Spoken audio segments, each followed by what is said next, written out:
आपकी स्क्रीन पे आपको दिख रही है कि each side of a cube, पहले हम एक क्यूब बना लेते हैं। ये एक 2 डायमेंशनल सरफेस पे 3 डायमेंशनल फिगर अपीयर करने की कोशिश है।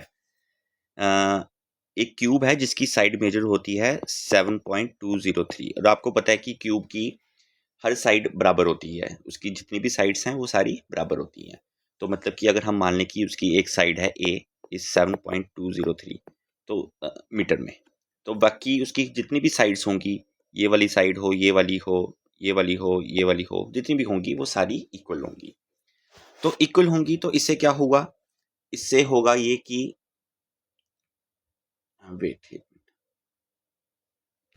अब जब हमने जैसे क्वेश्चन में दिया हुआ है कि each side of a cube is measured to be 7.203, what are the total surface area and volume of the cube to appropriate significant figures. मतलब हमें इसका टोटल सरफेस एरिया निकालना है और वॉल्यूम निकालना है, लेकिन विद एप्रोप्रिएट, जितनी हमें मतलब जितनी एप्रोप्रिएट हो सकती है उतनी सिग्निफिकेंट फिगर्स के हिसाब से ही हमने इसका आंसर निकालना है। अब देखिए, अब अगर हम इसका निकालते हैं टोटल सरफेस एरिया, तो अगर हम टोटल सरफेस एरिया निकालते हैं क्यूब का, तो उसका फॉर्मूला जहाँ तक आपको पता है उसका फॉर्मूला होता है, क्योंकि हर साइड इक्वल है तो इसके फेसेस कितने होते हैं क्यूब के 6, तो हर साइड इक्वल है तो हर सरफेस एक अपने आप में क्या है, स्क्वायर है, और स्क्वायर का एरिया किससे निकला है, साइड का स्क्वायर। तो ये इसका फॉर्मूला है 6a²। ठीक है, और ए कितना आपको दिया हुआ है, ए दिया हुआ है आपको 7.203। तो जब आप इसको कैलकुलेट करोगे तो कैलकुलेट करने के बाद आप इसका आंसर पाओगे 311.299254 और ये स्क्वायर है तो इसलिए मीटर में था तो हमारा ये मीटर स्क्वायर बन जाएगा। ओके, यहाँ तक आपको समझ आ गई। लेकिन हमें क्वेश्चन में पूछा गया है कि अप्रोप्रिएट सिग्निफिकेंट फिगर्स तक हमें इसको लेकर आना है। तो अब यहाँ हमने क्या किया है, जो हमें साइड दी गई थी गिवन 7.203, इसको हमने, ये कितने डिजिट थे, ये थे 1 2 3 4, ये चारों के 4 डिजिट सिग्निफिकेंट थे। ठीक है, ये सारे सिग्निफिकेंट डिजिट्स हैं आपके। अब इन सिग्निफिकेंट डिजिट्स को हम क्या कर रहे हैं, स्क्वायर कर रहे हैं। स्क्वायर का मतलब हम इसको मल्टीप्लाई कर रहे हैं। तो सिग्निफिकेंट रूल के अकॉर्डिंग अगर हम किसी चीज़ को किसी सिग्निफिकेंट फिगर्स को हम मल्टीप्लाई करते हैं, तो जहाँ डिवाइड करते हैं, मल्टीप्लाई जहाँ डिवाइड, जहाँ ऐड जहाँ सब्ट्रैक्ट, तो जो आंसर होगा वो उतनी सिग्निफिकेंट फिगर्स में होगा जो कि लीस्ट हो। अगर आप दो नंबर्स को मल्टीप्लाई कर रहे हो, फॉर एग्जांपल 2.11 और एक कर रहे हो 3.123, तो आप इन दोनों को मल्टीप्लाई करो, जो भी आंसर आएगा वो अप टू 2 डिजिट तक ही लिखा जाएगा, क्योंकि जो लीस्ट नंबर है उसमें 2 डिजिट ही हैं, इसलिए वो वहां ही लिखा जाएगा। तो इस हिसाब के क्वेश्चंस के हिसाब से यहाँ पर कितने डिजिट से हमारे, यहाँ पे थे 4 डिजिट। तो अब हमें यहाँ इस आंसर में भी हमें 4 डिजिट लेकर आना है। तो 4 डिजिट, 3 तो हमारे ये हो गए पॉइंट के इस वाले। अब दूसरे जो हैं वो हैं 2999254। अब इसमें हमें 2 तक ही लेकर आना है, लेकिन अब 2 तक लेकर आना है तो बाकी डिजिट्स का क्या करेंगे। तो जो 2 के जस्ट इमीडिएट बाद वाला डिजिट है, अगर तो वो 5 से बड़ा होता है तो हम क्या करते हैं, हम इस 2 को बना देंगे 3। अगर किसी और केस में ये इस तरह से होता है 3.1249254, तो फिर क्या करते हैं हम, फिर ये बनता है 311 पॉइंट, तो ये 2 ही रहता, फिर ये एज इट इज ही रहता, फिर ये बढ़ता नहीं, इसको हम 3 नहीं करते। तो ये हम अभी नहीं करेंगे, हम सिर्फ ये वाला करेंगे। तो ये आपका सिग्निफिकेंट फिगर में सरफेस एरिया निकल गया। ये क्या निकल गया, आपका सरफेस एरिया निकल गया। अब आपने निकालना है वॉल्यूम। अब वॉल्यूम क्यूब का क्या होता है, वॉल्यूम क्यूब का होता है ए क्यूब, साइड का क्यूब। तो साइड का जब क्यूब करोगे आप 7.203 7.203 7.203, तो ये कैलकुलेटर से ही करेंगे आप, तो एक लंबा सा आंसर आएगा 373.714754। अब क्योंकि ये क्यूब है तो मीटर का भी क्यूब होगा। अब इसमें सिग्निफिकेंट फिगर 4 ही लेकर आनी है हमने, 373 पॉइंट। अब क्योंकि यहाँ 1 है तो इसलिए ये 7 एज इट इज ही रहेगा, मीटर क्यूब। तो ये आपका सिग्निफिकेंट फिगर का आंसर निकल गया। ये हो गया हमारा पहला क्वेश्चन। अब इसी तरह से दूसरा क्वेश्चन दिया हुआ है बुक में, वो भी हम करेंगे। क्वेश्चन दिया हुआ है कि एक सब्सटेंस है जिसका मास कितना है, एक सब्सटेंस है जिसका मास है, मास दिया हुआ है 5.74 ग्राम्स में। ओके, 5.74 ग्राम्स में मास दिया हुआ है उसका। तो और उस मास, उस सब्सटेंस ने वॉल्यूम कितनी ऑक्यूपाई की है, मतलब उसने स्पेस में अपनी वॉल्यूम कितनी ऑक्यूपाई की है, उसने वॉल्यूम ऑक्यूपाई किया है 1.2 सेंटीमीटर क्यूब वॉल्यूम। अब इसकी डेंसिटी निकालनी है हमें, और डेंसिटी निकालते वक्त हमने सिग्निफिकेंट फिगर्स का ध्यान रखना है। तो डेंसिटी का फॉर्मूला होता है मास पर यूनिट वॉल्यूम, मतलब कि एक यूनिट वॉल्यूम में कितना मास है तो वो कितनी निकल जाती है, डेंसिटी निकल जाती है। घनत्व, किसी भी सब्सटेंस का कितना वो घना है उस स्पेस में, जिस स्पेस को उसने ऑक्यूपाई करके रखा हुआ है। तो हम एक यूनिट वॉल्यूम लेंगे तो उस यूनिट वॉल्यूम में वो कितना मास ऑक्यूपाई कर रहा है, तो वो डेंसिटी होती है। अब वैसे ही आप ये डिवाइड का आ गया इसमें, तो डिवाइड का आपको पता ही है कि अगर डिवाइड, मल्टीप्लाई या सबट्रैक्ट या एडिशन हो रही हो तो आपको क्या करना है, ये क्योंकि ग्राम्स में है और नीचे सेंटीमीटर क्यूब है, तो जब आप डिवाइड करोगे इसको तो आप ये देखोगे कि ये आता है आपका जैसे 5.74 डिवाइड बाय 1.2, तो ये आता है आपका 4.783333, तो ये अप टू इन्फिनिटी, ये 33 आपका चलता रहेगा। ओ सॉरी, इन्फिनिटी तक तो नहीं आएगा, लेकिन आपका चलता रहेगा 3 ये। तो लेकिन हमें अकॉर्डिंग टू द रूल, अब ये भी एक नंबर है इसमें और ये भी एक नंबर है इसमें, बिल्कुल 2 नंबर है। लीस्ट नंबर कौन सा है, छोटा वाला नंबर कौन सा है, ऑब्वियस है ये है 1.2। तो इसमें आपने क्या देखना है, इसमें आपने देखना है कि जिसकी लीस्ट नंबर जो है उसकी कितनी सिग्निफिकेंट फिगर है, उसकी 2 है, तो हमें आंसर में भी 2 सिग्निफिकेंट फिगर लिखनी है। तो आंसर आपका आएगा 4.7 आएगा या 4.8 आएगा, इसका आंसर आएगा 4.8, क्योंकि जो 7 के बाद का डिजिट है वो 5 से बड़ा है, तो 5 से बड़ा है तो हमें इसको इंक्रीज करना है, तो ये 4.8 वाला इसका आंसर होगा। आई होप कि आपको समझ आ गई होगी। तो चलते हैं अब नेक्स्ट क्वेश्चन पे। वो बेसिकली सिग्निफिकेंट फिगर्स पे नहीं है, वो है आपका डायमेंशंस पे। अब डायमेंशंस क्या होती है वो हम इस क्वेश्चन से ही देख लेंगे। तो एक इक्वेशन दी हुई है आपको, मान लीजिए एक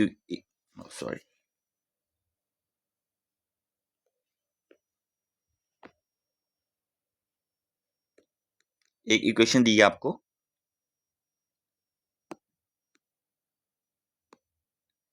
आइए नेक्स्ट क्वेश्चन करते हैं हम, और नेक्स्ट क्वेश्चन को हम लिख लेते हैं जस्ट एक व्यू पॉइंट। और नेक्स्ट क्वेश्चन आपका कोई सिग्निफिकेंट फिगर से नहीं है, वो आपका डायमेंशंस टॉपिक से है, तो हम डायमेंशंस भी देख लें क्या होती हैं।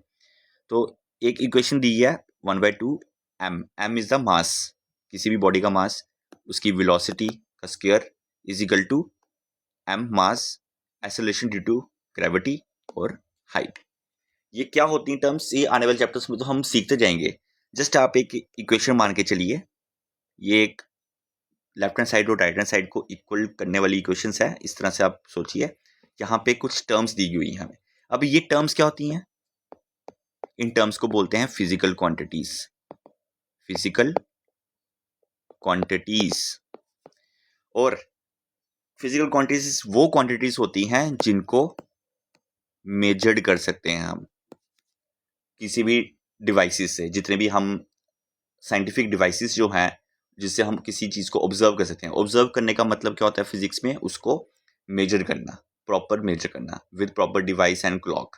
ओके, कि टाइम में वो कितना किस तरह से अपनी स्टेट चेंज कर रही है, या कितना इंटरवल के बाद, क्या इंटरवल के बाद वो कहाँ पहुंची है, वो टाइम का जॉनर आ गया, और बाकी उसका कितना मास है, कितनी वॉल्यूम ऑक्यूपाई की है, अगर वो लाइट एमिट कर रही है तो कितनी उसकी ल्यूमिनोसिटी है, कितनी हाइट से वो गिर रही है। तो ये सब कुछ डायमेंशंस होती हैं। तो उस डायमेंशंस वाले टॉपिक पे भी वो सारे यूनिट्स होते हैं, ये सारी फिजिकल क्वांटिटीज होती हैं। अब डायमेंशंस क्या होते हैं कि हम इन फिजिकल क्वांटिटीज को किस तरह से रिप्रेजेंट करते हैं, इनके यूनिट्स क्या होते हैं और इनको किस तरह से रिप्रेजेंट करते हैं हम। तो पहले हम इस क्वेश्चन को ही देख लेते हैं। जैसे यहाँ दी हुआ ये क्वेश्चन, अब इसमें हमें दिया हुआ है एम क्या है, मास है। तो मास को हम हमेशा डिनोट करते हैं कैपिटल एम से, डायमेंशंस में, सिर्फ डायमेंशंस में बात कर रहा हूँ। ओके, डिनोट तो हम मास को एम से कर रहे हैं स्मॉल, लेकिन डायमेंशंस में हम इसको बड़े एम से। वैसे ही वेलोसिटी है v, जो v स्क्वायर लिखा हुआ है ये है वेलोसिटी। तो वेलोसिटी का फॉर्मूला क्या होता है, डिस्टेंस अपॉन टाइम। अब डिस्टेंस क्या है, डिस्टेंस दो पॉइंट्स के बीच की लेंथ है, basically point A to point B की लेंथ जो है वही डिस्टेंस है। कहीं आप रास्ते में जाते हो किसी एक जगह से दूसरी जगह, तो बीच का जो आप पूरा रोड कवर करके जा रहे हो वो डिस्टेंस है। और शॉर्टकट डिस्टेंस क्या है, जो बिल्कुल स्ट्रेट लाइन में हो, वो डिस्प्लेसमेंट है। तो वेलोसिटी के केस में ये डिस्टेंस अपॉन टाइम, जहां आप इसको डिस्प्लेसमेंट अपॉन टाइम भी लिख सकते हो। ओके, तो रहे जहां तो डिस्प्लेसमेंट अपॉन टाइम रहे, जहां तो डिस्टेंस अपॉन रहे, दोनों में मेजर क्या कर रहे हो आप, दोनों में मेजर आप लेंथ ही कर रहे हो ना मेजर, और नीचे टाइम तो टाइम वो तो रहेगा, टाइम ही रहेगा। अब लेंथ को हम किस तरह से रखते हैं, लेंथ को हम लिखते हैं डायमेंशंस में बड़े कैपिटल एल, और टाइम को हम लिखते हैं कैपिटल टी से। ठीक है, ये होगी हमारी लेफ्ट हैंड साइड वाली इक्वेशन। अब राइट हैंड साइड वाली इक्वेशन में क्या डिफरेंट है, जी। तो जी आपका आ गया जी एक्सेलरेशन ड्यू टू ग्रेविटी, कि ग्रेविटी उस ऑब्जेक्ट, अगर वो ऑब्जेक्ट किसी हाइट पर है जहाँ सरफेस पे है, तो वो कितनी एक्सेलरेशन से उस चीज को अपनी तरफ अट्रैक्ट कर रही है, acceleration due to gravity. Okay, तो एक्सेलरेशन ड्यू टू ग्रेविटी का फॉर्मूला होता है, देख लिए, जो एक्सेलरेशन होती है ना, बेसिकली क्योंकि है तो ये एक्सेलरेशन ही है, तो अगर वेलोसिटी डिस्टेंस अपॉन टाइम है तो एक्सेलरेशन क्या होती है, acceleration is velocity upon time. मतलब टाइम जो वेलोसिटी है हमारी, अगर लेंथ अपॉन टाइम, तो इसके नीचे एक और टाइम आ जाएगा, तो ये हो जाएगा आपका एल कैपिटल तो रहा ही रहा। ओके, एल कैपिटल रहा ही रहा, नीचे क्या आ जाएगा, टी स्क्वायर। ओके, और हाइट क्या है आपकी, हाइट क्या है आपकी, हाइट तो आपकी लेंथ ही है, तो ये इसकी भी एल ही रहेगा।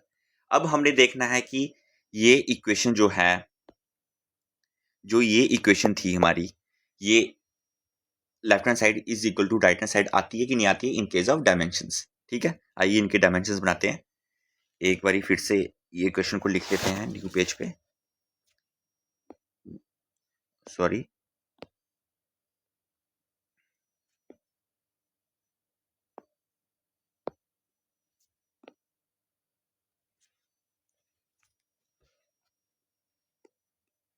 One by two M V square is equal to M G H.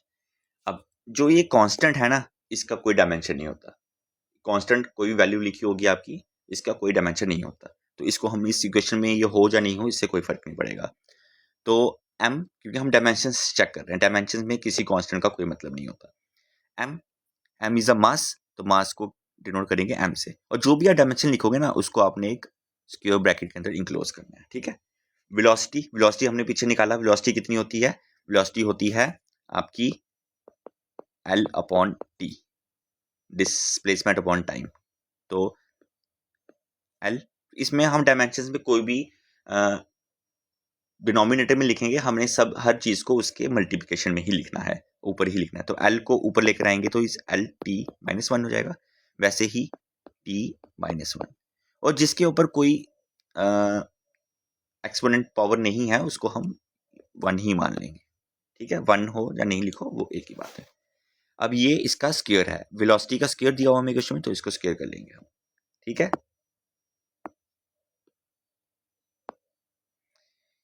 Is equal to दूसरी राइट हैंड साइड वाली इक्वेशन, इसमें मास दिया हुआ है तो मास 1,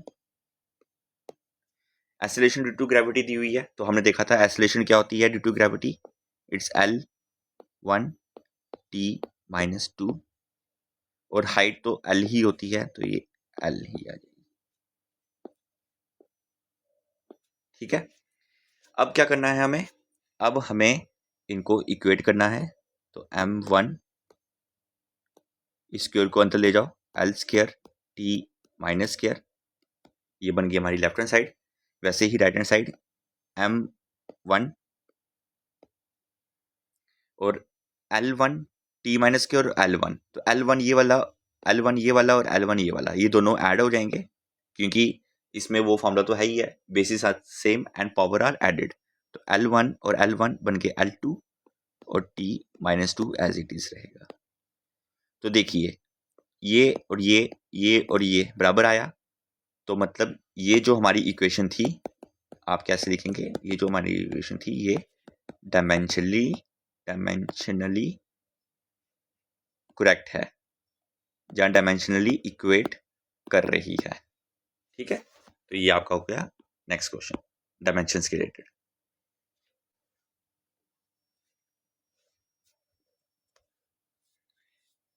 एक नेक्स्ट क्वेश्चन दिया हुआ है कि एक सिंपल पेंडुलम है जो कि ग्रेविटी के इन्फ्लुएंस में जो ऑसिलेट कर रहा है, मतलब वो किसी टाइम पर अगर यहाँ पर रेस्ट पे है, जैसे हम उसको खींच कर यहाँ लेकर आएंगे, ये उसकी अपेरेंट पोजीशन यहाँ लेकर आएंगे तो ग्रेविटी, ये ग्राउंड मान लीजिए, तो ग्रेविटी एक्ट कर रही है तो उसको वो वापस खींच के ला रही है, ग्रेविटी यहाँ एक्ट कर रही है तो उसको वापस खींच के ला रही है, तो ये अपनी इस मीन पोजीशन को खींच कर दोबारा वापस इधर एक्सट्रीम पे जाएगा और फिर यहाँ से दोबारा ऑसिलेट होता रहेगा, तो ऑसिलेट होते होते होते होते अल्टीमेटली वो वापस यहाँ पर रेस्ट में अपने आ जाएगा। लेकिन जब तक वो ऑसिलेट हो रहा है तो हमें ये चीज़ें देखनी है कि जो टाइम पीरियड है कि अपनी इस पोजीशन से इस पोजीशन तक जाने में, फिर इस पोजीशन से वापस आने में, फिर वापस वहाँ जाने में और वापस यहाँ में, ये पूरा सर्कल जो इसने कंप्लीट किया वो कितने टाइम पीरियड में किया। तो जो सिंपल पेंडुलम का टाइम पीरियड होता है ना, वो जैसे यहाँ क्वेश्चन है जो वो डिपेंड करता है उसकी लेंथ पे, उसके मास पे और ग्रेविटी पे। ठीक है, सपोज कर लीजिए कि जो सिंपल पेंडुलम का टाइम पीरियड है वो उसके इन 3 फैक्टर्स पे डिपेंड करता है। अभी सपोज कर लीजिए आप 3 पे डिपेंड करता है तो मतलब कि इक्वल नहीं है, अभी जस्ट डिपेंड करता है, उसके प्रोपोर्शनल में है। तो इक्वेट करने के लिए हम एक कोई कांस्टेंट लगा देंगे, जैसे 1/2 वहाँ लगा दिया था हमने, तो यहाँ भी एक कांस्टेंट लगा दिया k, तो बाकी LMG लगा दिया। और LMG का भी हमें फैक्टर नहीं पता है कि वो इसकी किस फैक्टर पर डिपेंड है। L की पावर कुछ भी हो सकती है, M की पावर भी कुछ हो सकती है और G की पावर भी कुछ हो सकती है। ठीक है, L लेंथ हो गया, M मास हो गया, G कुछ भी हो गया, एक्सेलरेशन ड्यू टू ग्रेविटी हो गया। तो इन सब की पावर कुछ भी हो सकती है, वो भी हमें नहीं पता है। लेकिन हमें क्या पता है इधर टाइम पीरियड T। अगर हम इसकी इधर भी हमने इनको यही देखना है कि ये डायमेंशनली किस तरह से इक्वेट करता है ये।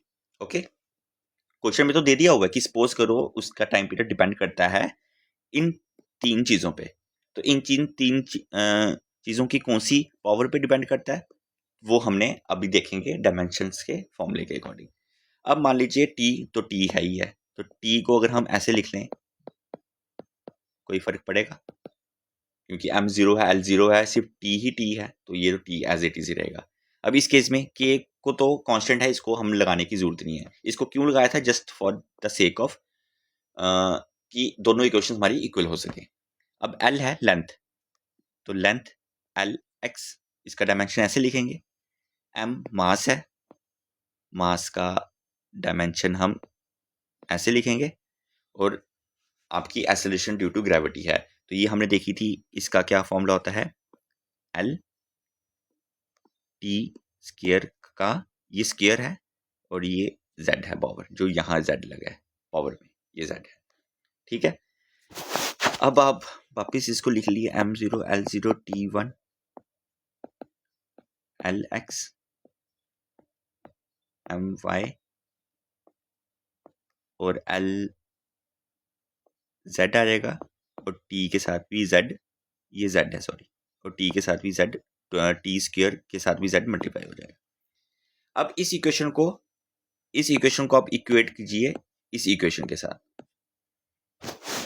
अब देखिए यहां m 0 है, यहां m रेज़ पावर y है, तो इसका मतलब क्या हो गया, y इज इक्वल टू 0। ठीक है, y क्या हो गया, 0 हो गया आपका। उसी तरह से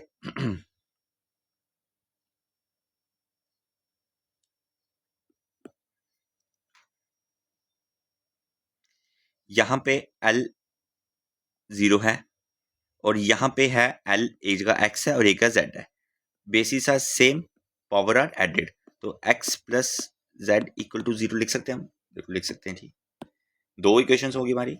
और तीसरी देखिए, टाइम कहाँ पे है, यहाँ पे है, यहाँ पे है, तो ये सीधी सीधी ये भी बन जाएगी 2z is equal to 1, 2z is equal to 1। y तो 0 है हमारा, ठीक है, x और z पर आ जाइए, तो x is negative of z, इस इक्वेशन को हम ऐसे भी लिख सकते हैं। ठीक है, z को मैं इस तरह से लिख रहा हूँ अब, और यहाँ पे z is equal to 1/2, z क्या है, 1/2। अगर z 1/2 है तो z की वैल्यू यहाँ पुट करके तो x क्या है, x माइनस 1/2 है। ओके, x क्या है, माइनस 1/2। अब हमें x भी मिल गया, हमें z भी मिल गया। ठीक है, तो हमारा ऊपर वापिस आ जाइए, वापिस आप इस वाली इक्वेशन पे आ जाइए, तो t इज k, और l की पावर क्या है, l की पावर x है, तो x क्या है हमारा, x क्या है हमारा,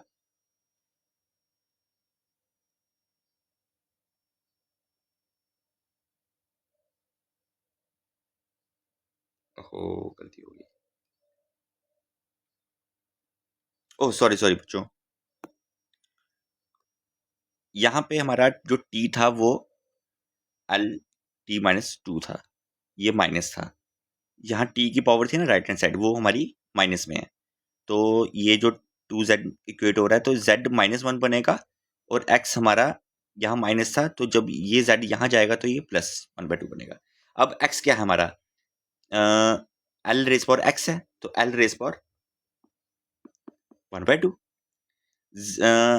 वैसे ही m क्या है, m की रेज पावर क्या थी, 0, तो एनीथिंग रेज पावर 0 इज 1, तो ये 1 बन जाएगा हमारा। अब है आगे g की पावर क्या थी, z, तो z क्या है हमारा, -1/2, तो ये इक्वल क्या हो गया, k l 1/2 g -1/2, तो इसको हम ऐसे भी लिख सकते हैं, t is equal to k l upon g। ये आपका रूट में आ गया आंसर। मतलब कि हमने क्या देखा, हमने देखा कि जो टाइम पीरियड है डायमेंशनली, हमने देखा टाइम पीरियड जो है वो डिपेंड करता है सिर्फ लेंथ और एक्सेलरेशन ड्यू टू ग्रेविटी के रूट पे। ओके, ये डायमेंशनली हमने इस इक्वेशन को इक्वेट कर दिया और हमें एक इक्वेशन भी मिल गई। तो आई होप आपको समझ आया होगा। ये मेरा भी फर्स्ट लेक्चर था किसी एकेडमिक बेसिस पे, तो इम्प्रूवमेंट हम करते रहेंगे आस्ते आस्ते, तो जो कंसेप्ट है वो आपको समझ आना